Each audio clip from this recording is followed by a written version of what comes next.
Ka office kam jong Chief Electoral Officer harengkat bat ka District Election Officer East KHASI Hills Hennegasni kila penlong ya ka state level function ban plie perda ya ka summary revision of photo electoral roll but ya ka draft publication of photo electoral roll ha conference room jong ka office kam jong ka DC Chief Electoral Officer ka Meghalaya BDR Tiwari bat ka Deputy Commissioner jong ka East KHASI Hills ikong RM Korba kila IT ya ka draft electoral roll syai kinong yalam jong ki sengsan perthei baper ha ka nikasni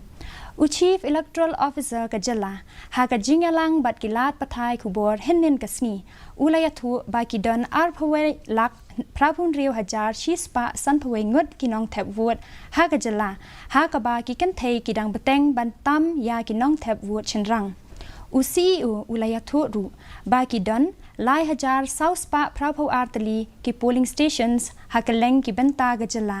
ula ong ba katkum ka special summary revision kapor balabu na kabenta ka jingpen rung bat jingpen bet ya ki kerteng ha ka electoral roll kan long nadu ka arpho nyau tarik ubanai risau hadu khandai tarik ubanai no pra electoral roll but that is ongoing process so after 5th January in respect to the qualifying date of 1/1/2024 if person has 18 years of age and they left they can file after that also and prior to that so ongoing process is there so claims and objections disposal is also an ongoing process